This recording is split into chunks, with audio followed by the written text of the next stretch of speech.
Je vous emmène aujourd'hui au musée de l'Orangerie pour une rencontre inédite entre Monet et Philippe Cogniet. Cette exposition se tient jusqu'au 4 septembre au musée de l'Orangerie à Paris. En parallèle de chaque grande exposition, en l'occurrence en ce moment Matisse et les Cahiers d'art, le musée de l'Orangerie consacre généralement un pan de ses murs à un artiste qui rentre en résonance avec le travail de Monet. Pour le musée de l'Orangerie, Philippe Cogniet conçoit un ensemble d'œuvres inédites portant un regard aigu autant que subtil sur les nymphéas de Monet. Alors avant de vous livrer mon opinion sur cette nouvelle réflexion ouverte par le musée de l'Orangerie, revenons à Philippe Cogniet. Pour ceux qui ne connaissent pas cet artiste, Philippe Cogniet est un artiste français contemporain né en 1957 à Nantes. Il est surtout connu pour ses peintures à l'huile et ses techniques de gravure innovantes. Il a étudié à l'École des Beaux-Arts de Nantes de 76 à 80, puis à l'École des Beaux-Arts de Paris de 80 à 82. Au cours de sa carrière, il a reçu de nombreuses distinctions, notamment le prix de la Fondation de France en 87 et le prix de la Villa Médicis Hors-les-Murs en 93. Les œuvres de Cogniet sont souvent caractérisées par des motifs répétitifs et des textures en relief, créées en appliquant de la peinture sur une toile qui est ensuite recouverte d'un treillis métallique.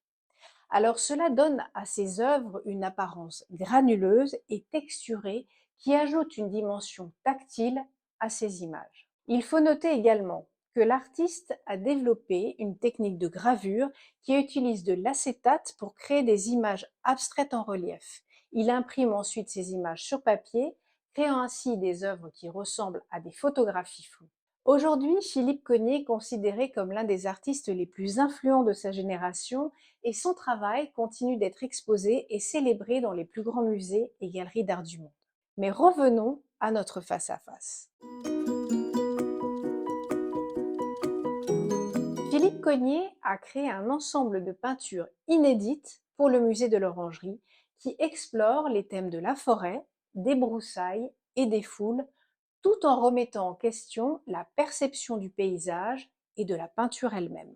Il se place en fait un petit peu comme un alchimiste, en liquéfiant la matière, la griffant, la grattant et la recouvrant pour créer des œuvres qui vont être empreintes d'une violence réelle et d'un investissement physique de l'artiste.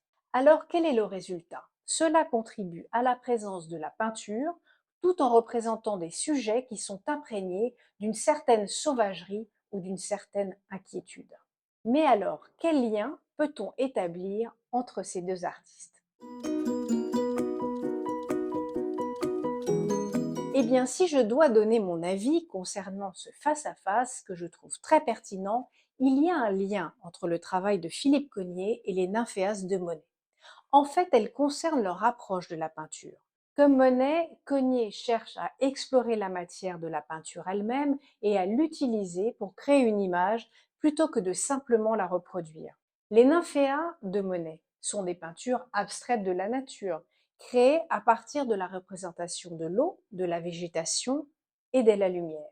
Et bien, de la même manière, les œuvres de Philippe Cogniet sont des représentations figuratives de sujets tels que la forêt et les foules, mais il utilise une technique unique pour créer des effets de flou et de fusion qui permettent à la matière de la peinture de s'exprimer davantage que la simple représentation du sujet.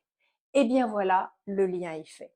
Cogniet a souligné que faire de l'art signifie pour lui tenter une forme d'introspection dans la matière elle-même, une approche que l'on retrouve également dans la façon dont Monet a créé ses nymphéas. Les deux artistes ont donc cherché à transcender la représentation réaliste de leur sujet en explorant les possibilités de la peinture en tant que matière et en utilisant cette matière pour créer une image qui va au-delà de la simple représentation. À bientôt sur Expertisé pour de nouvelles visites d'expositions et de musées.